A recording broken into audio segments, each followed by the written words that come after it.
주님 큰 영광 받으소서. 홀로 찬양 받으소서. 모든 이름 위에 뛰어난 그 이름, 온 땅과 하늘이 다 찬양해. 겸손하게 우리 무릎 꿇고 주 이름 앞에 영광 돌리네. 모두 절하세 독생자 예수, 주님께 하나님의 말씀 신약 로마서 2장 12절부터 마지막 절까지, 로마서 2장 12절 240페이지. 우리 한 절씩 교독하시겠습니다.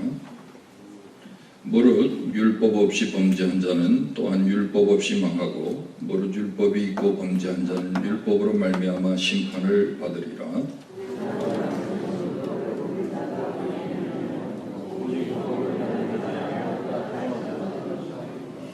율법 없는 이방인이 본성으로 율법의 일을 행할 때에는 이 사람은 율법이 없어도 자기가 자기에게 율법이 되나니,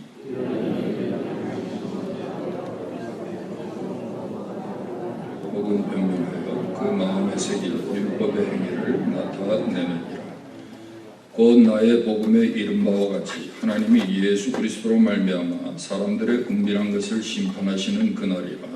유대인이라 불리는 내가 율법을 의지하며 하나님을 자랑하며 율법의 교훈을 받아 하나님의 뜻을 알고 지극히 선한 것을 분간하며 맹인의 길을 인도하는 자여, 어둠에 있는 자의 빛이여, 율법에 있는 지식과 진리의 모본을 가진 자로서 어리석은 자의 교사여, 어린아이의 선생이라고 스스로 믿으니, 그러면 다른 사람을 가르치는 내가 내 자신은 가르치지 아니하느냐?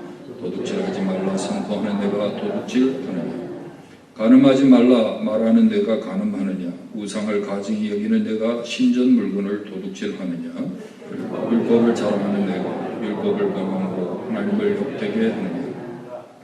기록된 바와 같이 하나님의 이름이 너희 때문에 이방인 중에서 모독을 받는도다. 내가 율법을 행하면 할례가 유익하나 만일 율법을 범하면 내 할례는 무할례가 되느니라. 그런즉 무할례자가 율법의 규례를 지키면 그 무할례를 할례와 같이 여길 것이 아니냐. 또한 무할례자가 율법을 온전히 지키면 율법 조문과 할례를 가지고 율법을 범하는 너를 정죄하지 아니하겠느냐. 무릇 표면적 유대인이 유대인이 아니요 표면적 육신의 할례가 할례가 아니니라. 오직 이면적 유대인이 유대인이며 할례는 마음에 알지니 영에 있고 율법 조문에 있지 아니한 것이라. 그 칭찬이 사람에게서 아니요 다만 하나님에게서니라.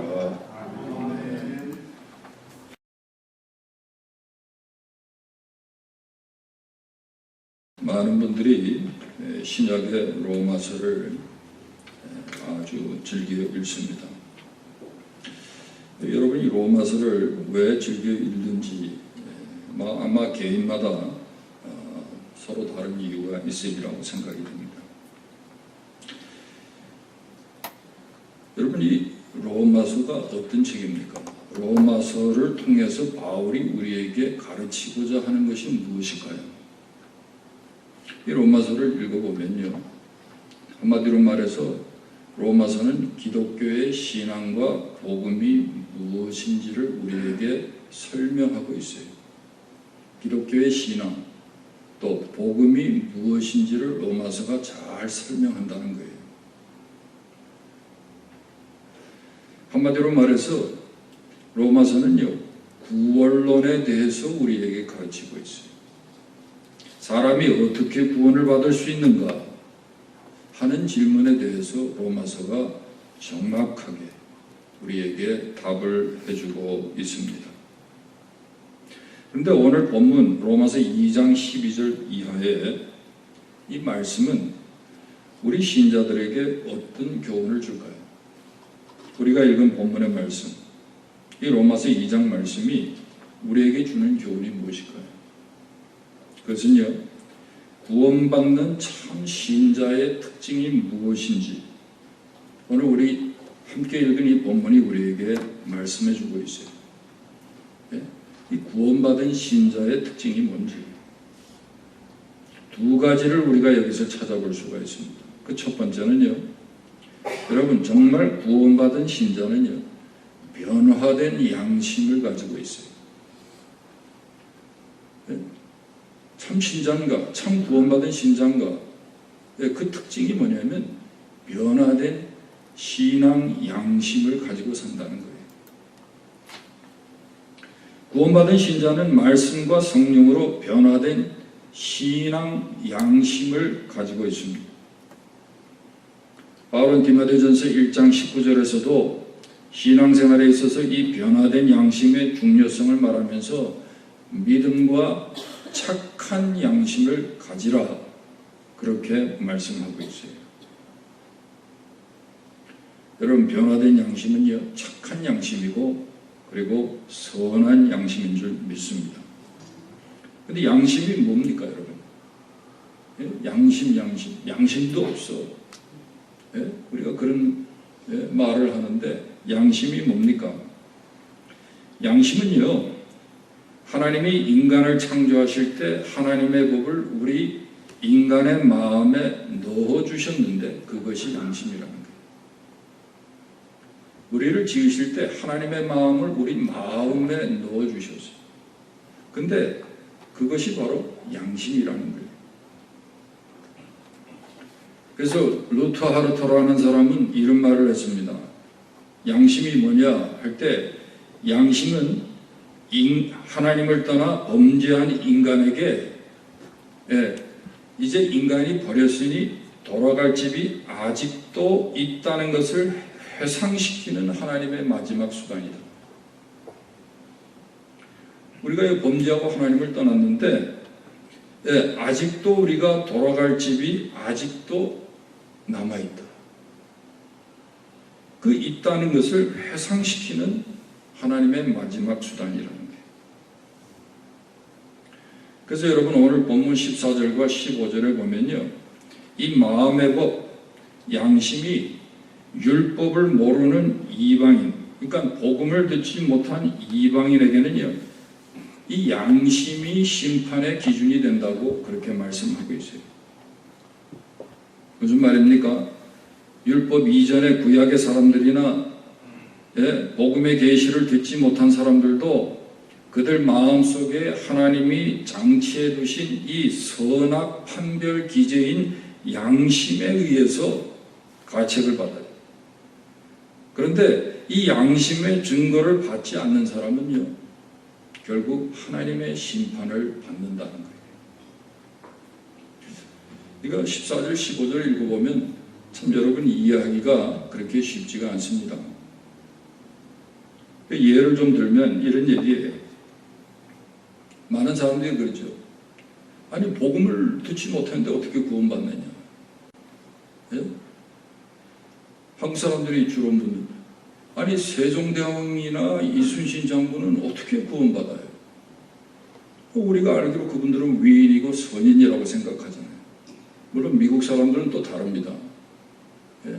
미국 사람들은 마더 테라스나 마이클 조던이나 다이애나 같은 사람은 다 구원받았다고 천국 갔다고 그렇게 믿는다는 그런 제가 그 설문조사를 본 적이 있어요. 근데 한국 사람들은 선인 그러면 마이클 조던이나 테레사를 생각하는 게 아니라 세종대왕 이순신 장군을 생각하는 모양이에요. 여러분 그분들이 예수에 대해서 들어보지 못했잖아요. 어떻게 구원을 받아요? 이미 우리가 로마서 1장 20절에 이런 말씀이 있었죠.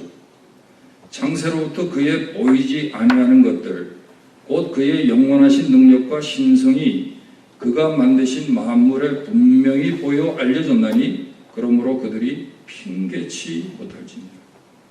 자연 만물 자연 계시를 통해서 하나님이 살아계시고 창조주가 있다는 걸 이미 하나님 계시하셨다는 거예요. 근데 사람들이 의도적으로 그들이 거절한 거죠. 하나님을 찾지 않은 거죠. 그래서 구원받지 못하는 거예요. 또 한 가지, 히브리서 1장 1절에 보세요. 이런 말씀이 있어요. 옛적의 선지자들을 통하여 여러 구분과 여러 모양으로 우리 조상들에게 말씀하신 하나님이 이 모든 날 마지막에 아들을 통하여 우리에게 말씀하셨다. 여러분, 예수님 오시기 전에, 복음시대 이전에 어떻게 하나님 살아계시고 구원자가 우리에게 오실 것이라는 걸 어떻게 알았어요? 구원의 길을 하나님 어떻게 계시하셨어요? 여러 부분과 여러 모양으로 했다는 거예요. 이게 무슨 말이냐면 신약처럼 이렇게 우리가 복음을 우리가 구체적으로 듣지 못하지만 이미 구약 시대에도 선지자들을 통해서 여러 부분 여러 방식, 어떤 신학자는 이런 표현을 했더라고요. 그림자 방식으로 이미 하나님이 구원 계시를 그들에게 주셨다는 거예요. 그런데도 사람들이 깨닫지 못하고 고의로 의도적으로 거절한 거예요. 그래서 여러분, 구약에 무슨 전혀 구원 계시가 없었는가? 율법 이전에는 구원 계시가 없었는가? 그건 아니라는 거죠. 근데 오늘 본문의 말씀을 보세요. 14절, 15절 말씀. 거긴 또 뭐라고 말씀하냐면 율법이 없어도 양심이 기준이 돼서 심판을 받는다는 거예요. 자, 세종대왕과 이순신으로 돌아가 보시죠. 이분들이 어떻게 하나님의 심판을 받겠습니까?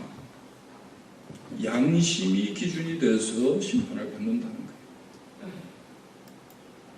그러면 우리가 이런 질문을 물어볼 수 있죠. 그러면 이순신 장군이나 세종대왕 같은 이런 서린들이 그들의 양심을 어겼을까? 그들의 마음속에 있는 이 양심의 증거를 그들이 불어 거스렸을까? 이건 누구도 모르는 거죠. 이건 누구도 모르는 거예요. 우리가 기억할 것은요, 바로 이 점은요, 우리가 염려할 부분이 아니에요. 그것은 중심을 정확히 보시고 모든 것을 다스리시되 실수 없이 다스리시는 하나님의 그 공정한 심판이 판결할 거예요. 저는요, 그 부분에 대해서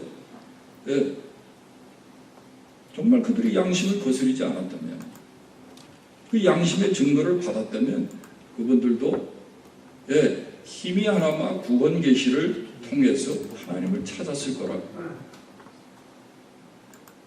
저는 그렇게 말할 수가 있어요.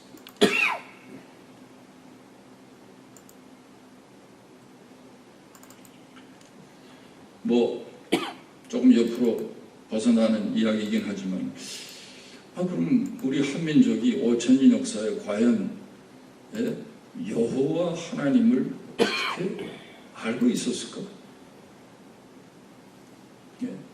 많은 역사학자들은요, 우리 민족에게도 여호와 하나님의 신앙이 흔적이 있다는 거예요.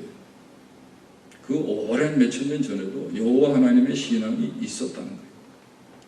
그게 뭐냐면 우리말에 알이라는 말이 이게 히브리어의 엘에서 왔다는 거예요. 히브리어의 엘이라는 게 이게 하나님이라는 말이거든요. 엘로힘이잖아요. 근데 우리말에 여러분 아리랑이라는 말이 있죠. 아리랑. 아리랑.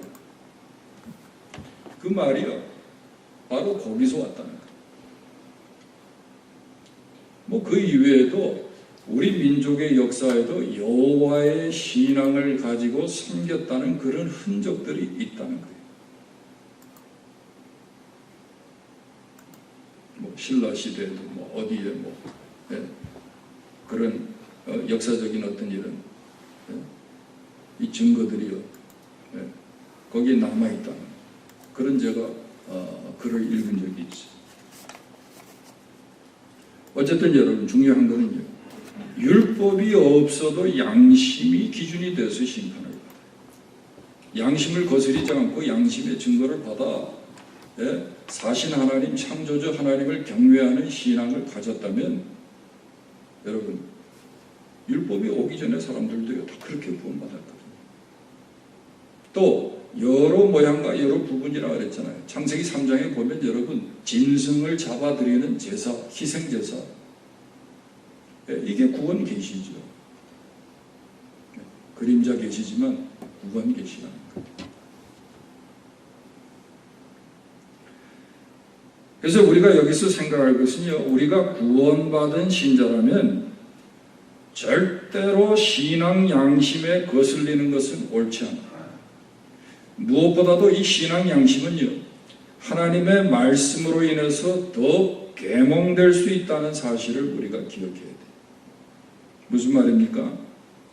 하나님의 말씀이 우리의 양심에 비추어질 때 죄로 무감각해지고 오염된 우리의 양심의 기능이 회복되고 더 향상된다는 거예요. 마음의 빛이 밝아져요. 그래서 선악을 우리가 분별하는 거예요.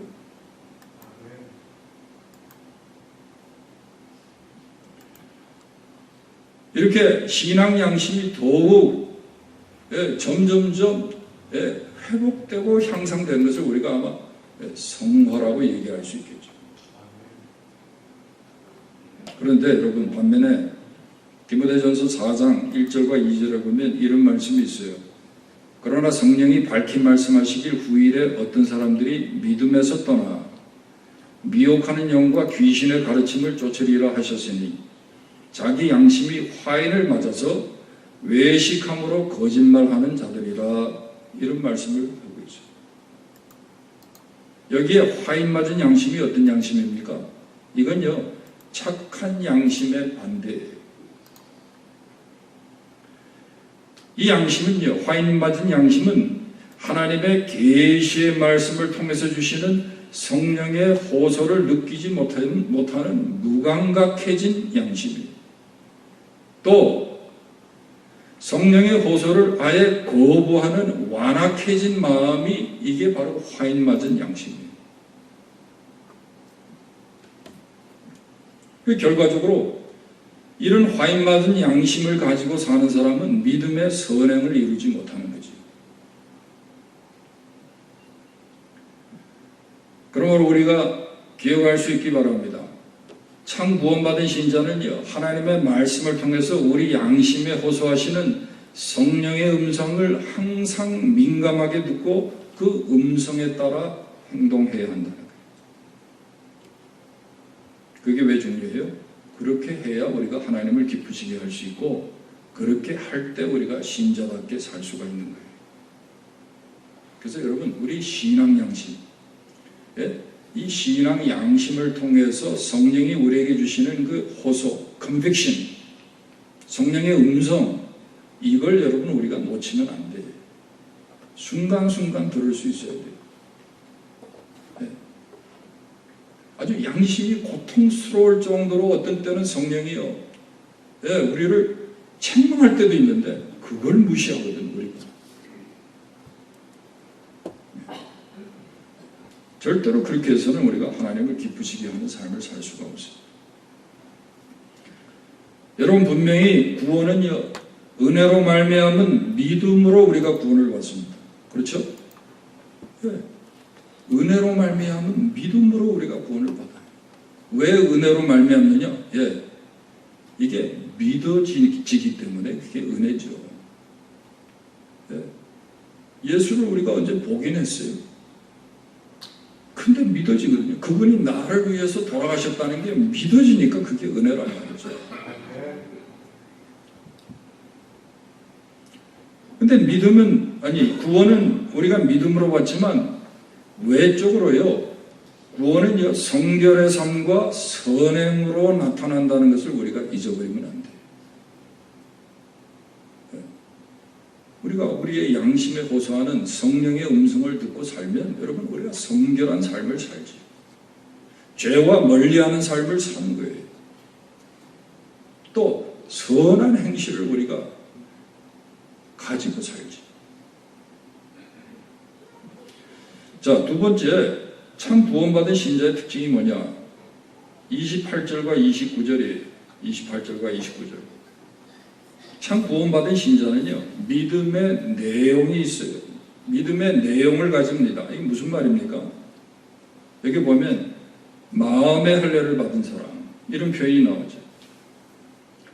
이 참 구원받은 신자는 마음의 할례를 받은 사람이에요. 외면적 신앙인이 아니라 내면적 신앙인. 형식이 아닌 내용을, 믿음의 내용을 가지고 있다는 거예요. 믿음의 내용이 뭘까요? 구체적으로 믿음의 실천과 행동이죠. 선한 행동, 선한 행위죠. 정말 마음의 할례를 받았습니까? 네, 외적으로 이 믿음의 실천과 행위가 있어요. 믿음의 내용이 있어요. 그 삶 속에. 오늘날 한국 교회, 한국 이 신자들의 가장 큰 문제가 뭡니까? 24절에 잘 기록하고 있죠. 24절. 기록된 바와 같이 하나님의 이름이 너희 때문에 이방인 중에서 모독을 받는도다.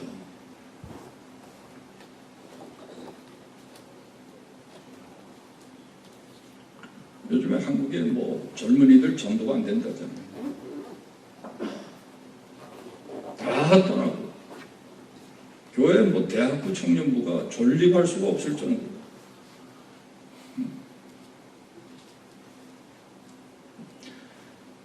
여러분 왜 이렇게 교회가 신자가 모독을 여러분 받습니까? 왜 하나님의 이름이 모독을 받습니까? 하나님을 믿는다고 하고 성경을 안다고 하고 또 성경을 가르친다고 하고 그런데 신자답게 살지 않는 거예요. 신자다운 모습을 보기가 어려운 거예요. 외형적인 신앙의 모습, 형식은 있는데 전혀 믿음의 내용이 없는 거예요. 그러니까 욕하는 거죠. 근데 오늘 바울은 본문에서 유대인들이 그랬다는 거예요. 몸의 할례는 받았지만은 내면적인 마음의 할례는 없는 외면적 신앙인들이라는 거예요. 유대인들이. 어떤 의미에서 유대인들이 외면적 신앙인입니까? 보세요. 그들이 명목상으로는 유대인이에요. 예? 그들이 선민이다. 선민이기 때문에 그들은요 모든 특권을 다 누릴 수 있죠. 유대인이라는 그런 자부심을 가지고서 유대인이다, 선민이다. 예? 구원은 따놓은 당상이다. 또 유대인들은 율법을 소유했어요. 율법을 소유했다는 말은 무슨 말이냐면 율법을 통해서 자기들만이 지혜가 있고 그 지혜를 통해서 하나님의 뜻을 알 수 있다고 자부한 거예요. 율법대로 살지도 않으면서 율법을 소유하고 있다는 거 그거 하나만으로 예? 마치 하나님의 뜻을 자기들이 다 하는 거죠. 책은 읽지도 않으면서 책을 사다가 여러분 서재에 많이 꼽아놓으면 자기가 마치 지식인인 것처럼 행동하는 거하고 똑같다는 거예요.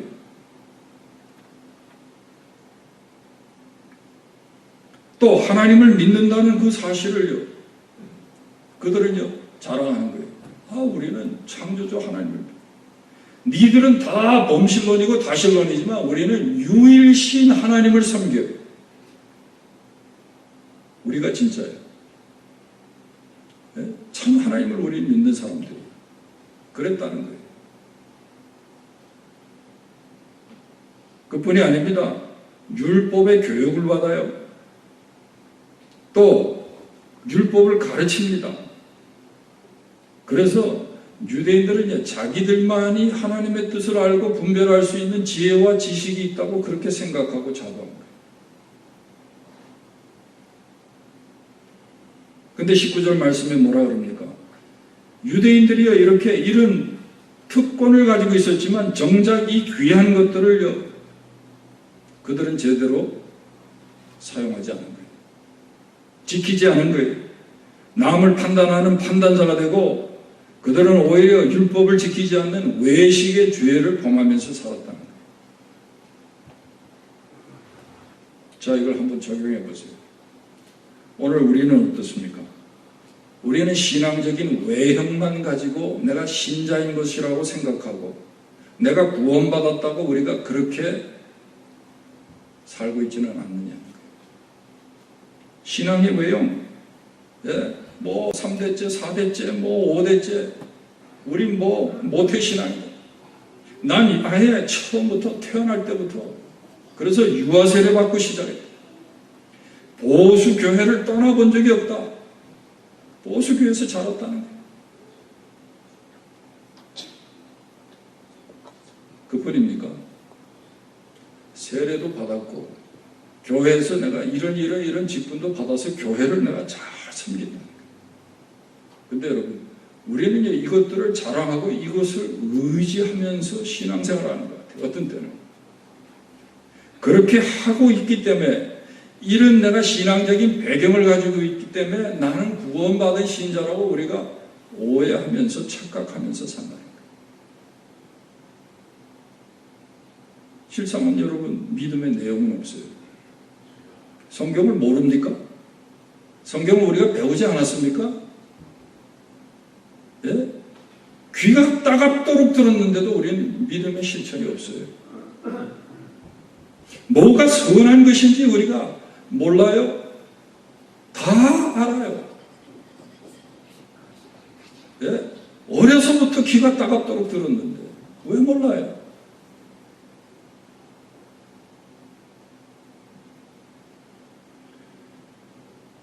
근데 여러분 이게 그냥 형식일 뿐이고 외형일 뿐이라는 거예요. 예를 들면 여러분 세례를 받았어요. 대개가 세례를 받고 성찬에 참여하는 정도의 신앙생활을 하는 사람들은 거의 나는 뭐 구원받은 사람이다. 그런 생각을 하고 사는 것 같아요.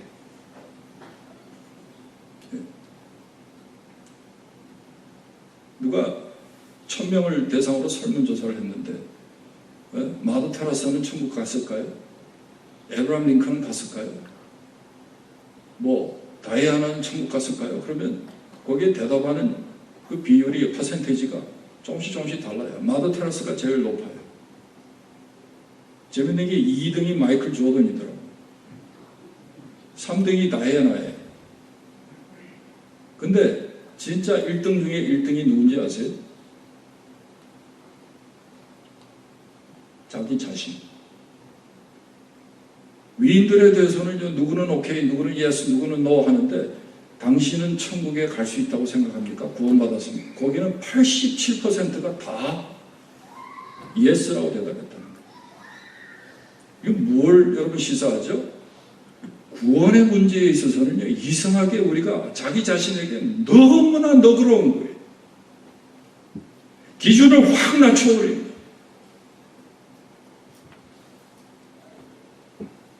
분명히 객관적인 증거가 있어야 되는데, 믿음의 내용이 있어야 되는데, 믿음의 내용도 없이 살면서도 자기는 다 천국 간다는 거예요.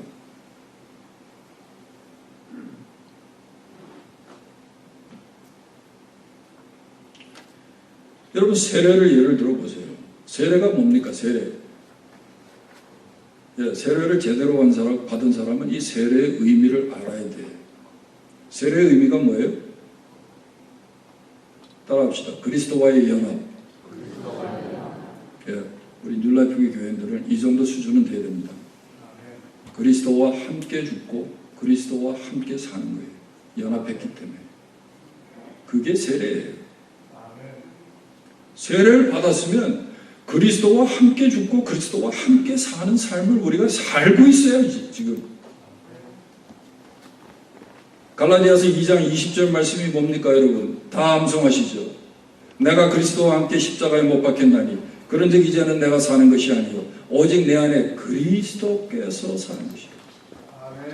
이제 내가 육체 가운데 사는 것은 나를 사랑하사 나를 위하여 자기 몸을 버리신 하나님의 아들을 믿는 믿음 안에서 사는 것이죠. 세례를 받았으면 갈라디아서 20장 20절이 우리들의 삶의 모습이 돼야 된다는 거예요.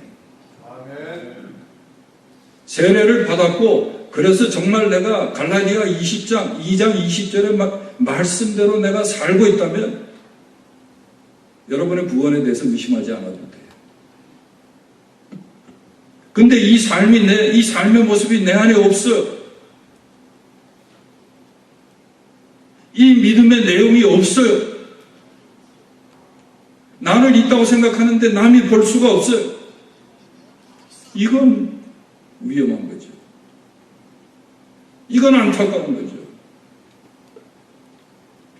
여러분, 내가 사는 것이 아니고 그리스도가 내 안에서 사시면 어떻게 됩니까? 그리스도 그분이 주인이 돼야죠. 그분의 뜻에 따라 우리가 살아야죠. 왜 우리 편한 대로만 우리가 삽니까? 우리 욕심대로만 삽니까?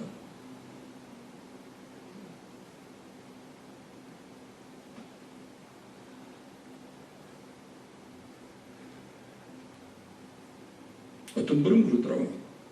사람은 다 이기성을 가지고 있기 때문에 괜찮대. 자기 자신을 위해서 약 먹고 자기 자신을 위해서 운동하고 다 괜찮대. 여러분, 근데요, 그리스도가 주인 되면요, 우리는요, 우리의 이권도 포기하는 거예요. 그분을 위해서. 손해보는 거예요.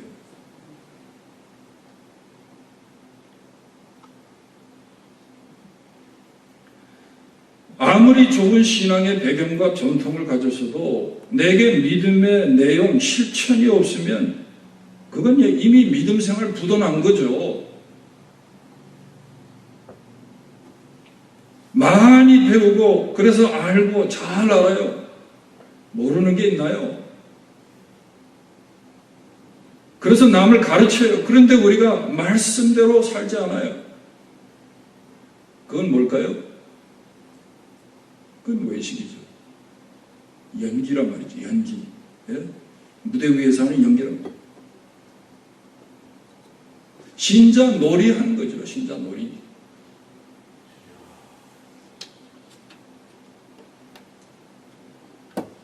야고보 감독도 야고보서 2장 26절에 분명히 말하잖아요. 행함이 없는 믿음은 죽은 것이다. 죽은 것.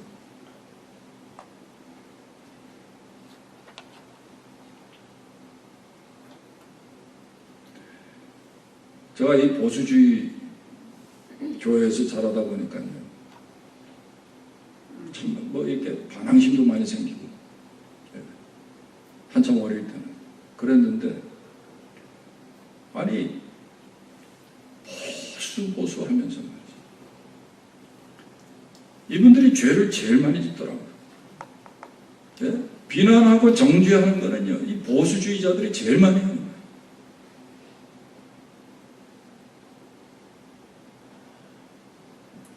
그래서 여러분, 교회 분열, 교회 싸움, 보면요, 이 보수주의 교회들이 제일 많이 하는 것 같아요.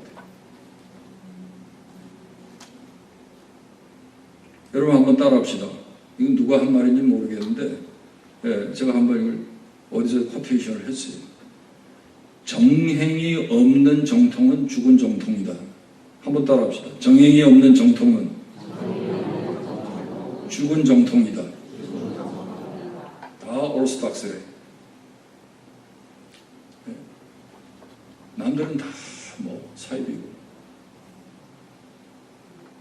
근데 여러분, 정행이 없는 정통은 그건 죽은 정통. 말로만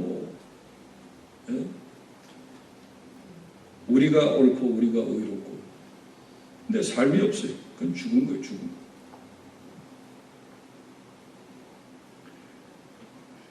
그러므로 우리가 정말 구원받은 신자라면 적어도 우리에게 이 바울과 같은 모습이 있어야 된다고 생각해요. 그게 뭐냐면 고린도전서 9장 27절이에요. 고린도전서 9장 27절. 내가 내 몸을 쳐 복종하게 하면 내가 남에게 전파한 후에 자신이 도리어 버림을 당할까 두려워합니다. 여러분, 우리가요, 혹 내가 말씀대로 살지 않을까? 살지 못할까 봐. 이렇게 고민하는 모습이, 이렇게 투쟁하는 모습이 우리에게 있어야 돼요.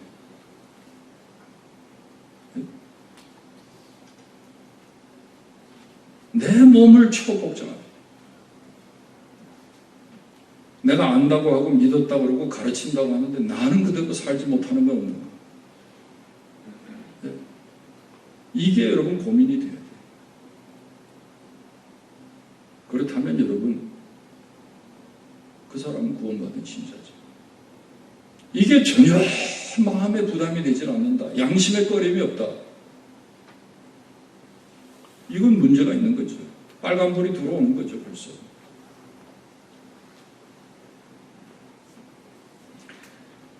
진실한 신앙생활은요, 겉만 유지하는 신앙생활이 절대로 아니에요. 내가 종교적으로 무슨 일을 한다, 무엇을 갖고 있다, 이걸 자랑하는 게 신앙생활이 아닙니다. 그 의미를 우리가 바로 알고, 그 의미대로 우리가 실천하면서 사는 게 그게 진실한 신앙생활이에요. 만약 우리가 실천 없는 신앙생활을 한다면 그건요, 밸런스도 없는데 체킹 어카운트 가지고 공수표를 남발하는 그런 삶과 똑같아요. 예?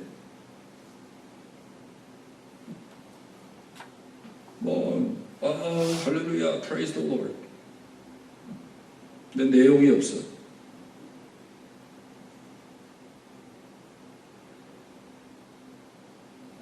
할렐루야 한다고 해가지고 여러분, 그 사람 신앙이 진실한 신앙이라고 누가 말할 수 있어요? 신앙에 내용이 있어요. 내용이. 실천이 없는 신앙생활은요, 부도난 신앙생활. 그러면 우리가 정말 구원받은 신자로 인정받기를 원한다면 여러분, 다른 게 아니라 신앙의 외식을 벗겨내는 이런 뼈를 깎는 노력이 있어야 돼요. 네. 어떤 분은 아예 성경책을 하도 같지 않은 것들이 성경책은 늘 여기 이렇게 가슴에 붙이고 다니니까 그게 보기 싫어가지고 아예 성경책을 공댕이에다 붙이고 다닙니다.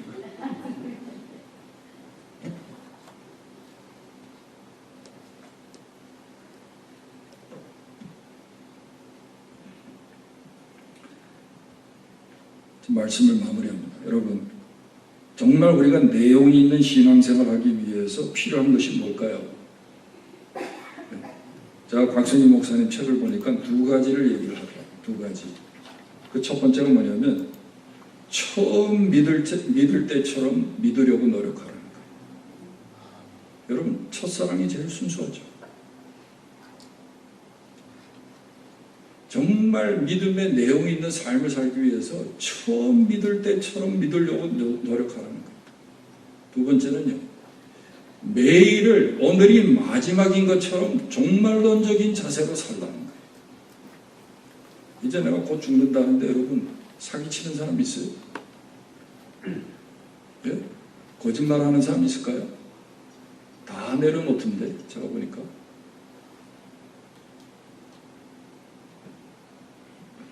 뭐 숨기려고 해도 숨길 수가 없어요. 마지막 죽음 앞에서는. 예? 그때 뭐 자기가 믿음 있는 척 할 수가 없다니까요. 예? 천국 못 갈 사람이 뭐 천국 갈 것처럼 그렇게 프리텐드 못 한단 말이에요. 이 두 가지를 얘기해요. 처음 믿을 때처럼 믿어요. 매일이 마지막인 것처럼 그런 종말론적인 그런 삶을 살아요. 그렇게 살면 여러분 진실하게 안 살겠습니까?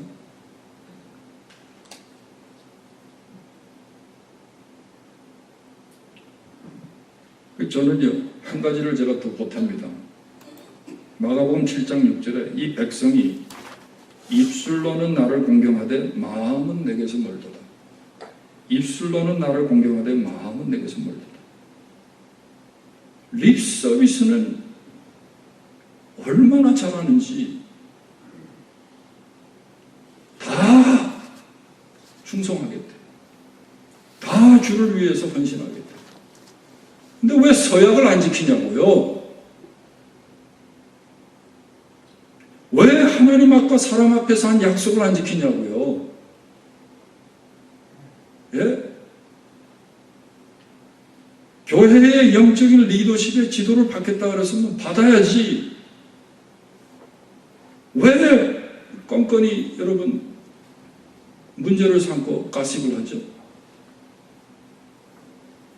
이게 여러분 교인들이 할 일이 아니에요. 정말 예수 믿고 구원받은 사람들이 할 일이 아니에요. 마음에 안 들어도 약속을 하고 서약을 했으면 지켜야지. 제가 왜 얘기를 하냐면 한국교회는 이게 안 돼, 이게.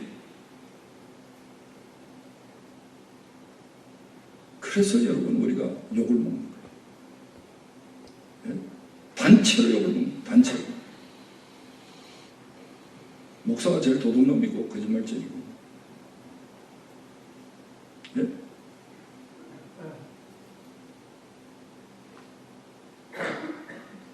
목사가 위임했으면 여러분 그 하나님 앞에서 약속한 거예요. 그걸 뭐 마음대로 말이죠. 나가라 들어가라.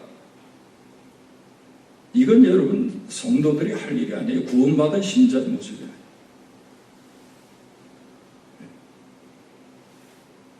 목사가 죄를 지면요 책벌하는 기관이 있어요. 노회에서 해요. 노회에서. 맨날 목사 가지고 쫓아내고 교회 갈라지고. 한국 교회는 이러다가 끝나요. 주님 오실 때까지 싸우다 끝나요. 여러분 하나님 앞과 사람 앞에서 립 서비스만 하는 신앙생활 이거 멈춰야 돼요.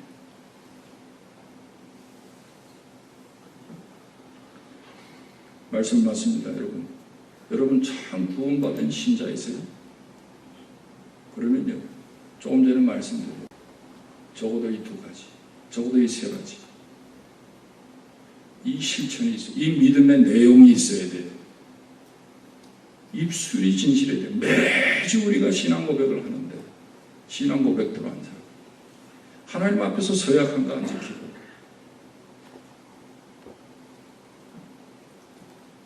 그러니 여러분 우리가 신자로서 인정을 못 받는 거예요.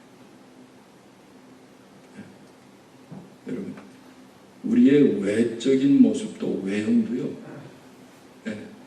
구원받은 신자라면 나타나야 돼요. 선한 행실로 믿음의 실천으로 나타나야 돼요. 그래야 그게 여러분 정말 구원받은 신자라 할 수 있는 거예요. 이건 제가 판단할 문제가 아니에요. 여러분이 아세요. 가장 정확한 것은 죽음을 앞두고 있으면 정확하게 나도 알아요. 내가 믿음의 내용이 있이 살았는지 없이 살았는지 그 내 자신이 알아요. 기도하겠습니다.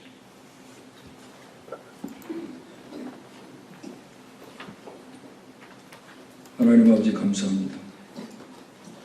말씀을 듣게 하시고 깨닫게 하시고 참 구원받은 신자로서 우리에게 주시는 모든 은혜와 복과 특권을 누릴 뿐만 아니라 믿는 대로 정말 믿음의 내용을 가지고 실천하는 삶, 순종하는 삶, 선한 행위를 가진 그런 삶 살기를 소원하는 주의 백성들을 기억하셔서 우리의 양심을 새롭게 하시고 오늘도 성령의 빛을 비추시고 말씀에 조명하여 주셔서 깨달아 알게 하시고 그 말씀대로 살아갈 수 있는 하나님께 칭찬과 인정받는 참 하나님의 백성들 될 수 있도록 다시 은혜를 더하여 주시옵소서. 예수님의 이름으로 기도하옵나이다. 그런즉 그들이 믿지 아니하는 일을 어찌 부르리요? 듣지도 못한 일을 어찌 믿으리요? 전파하는 자가 없이 어찌 들으리요? 보내심을 받지 아니하였으면 어찌 전파하리요? 기록된 바 아름답도다 좋은 소식을 전하는 자들의 발이여 하늘과 같으니라. 우리 주 예수 그리스도의 은혜와 아버지 하나님의 그 놀라우신 사랑과 성령의 기름 기름 부으심과 함께 하시는 은혜가 오늘도 말씀을 듣고 정말 변화된 신앙 양심을 가지고 믿음의 내용이 있는 실천이 있는 참 그리스도인으로 살아가기로 소원하며 작정하며 이 자리를 떠나는 모든 주의 백성들과 주님의 명령에 순종하여 멀리 이슬람권 터키까지 선교사로 단기 선교사로 오늘 파송되어 가는 모든 팀원들 위해 기도로 돕는 모든 교회 위에 성도들 위해 이제부터 영원토록 함께 있을지어다.